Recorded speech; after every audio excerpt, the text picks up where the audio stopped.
అందరికీ నమస్కారం. ఓటు హక్కుని కాపాడడం కోసం ఒక పోరాటం చేయాల్సిన అవసరం వచ్చింది. భారతదేశ రాజ్యాంగం మనందరికీ ఓటు హక్కునిచ్చింది, మన నాయకుల్ని మనమే ఎన్నుకోవడానికి. ఆ ఓటు హక్కుని కాపాడాల్సిన బాధ్యత ఎలక్షన్ కమిషన్ ఆఫ్ ఇండియాకి ఉంది. ఎన్నికలు స్వేచ్ఛగా నిష్పక్షపాతంగా నిర్వహించాల్సిన బాధ్యత ఉంది.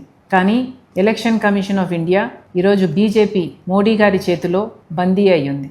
ఎలాగైతే అన్ని వ్యవస్థలు ఇప్పటికే ఈడీ అయినా, సిబిఐ అయినా, ఇన్కమ్ ట్యాక్స్ అయినా, ఆర్బీఐ అయినా, స్టాక్ ఎక్స్చేంజ్ అయినా, ఎలాగైతే అన్ని వ్యవస్థలు మోడీ గారి గుప్పెట్లో బీజేపీ కోసం పనిచేస్తున్నాయో, ఎలక్షన్ కమిషన్ ఆఫ్ ఇండియా కూడా ఈరోజు బీజేపీ కోసమే పనిచేస్తుంది. ఈ విషయాన్ని రాహుల్ గాంధీ గారు దేశం ముందు బయటపెట్టడం జరిగింది. ఇది పచ్చి నిజం, ఇది మన భారతదేశ ప్రజాస్వామ్య యథార్థత అని రాహుల్ గాంధీ గారు దేశం ముందు ఈసీఐ బండారం బయటపెట్టారు. ఒక శాంపుల్ తీసుకున్నారు, కర్ణాటకలోని మహదేవ్పూర్.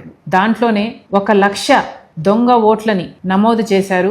1,00,000 ఓట్లకి దొంగ పేర్లున్నాయి, దొంగ ఫోటోలున్నాయి, దొంగ అడ్రస్లున్నాయి. ఇలా ఓటు చోరీ చేయడమే కాక మహారాష్ట్రలో 5-6 గంటలకు మధ్యలో 60 లక్షల ఓట్లకు పైగా కొత్త ఓట్లు వేయటం జరిగింది. ఈ ఓట్లను ఎవరు వేశారు? సీసీటీవీ ఫుటేజ్ ఎక్కడుంది అంటే ఏ ఆధారాలు లేవు.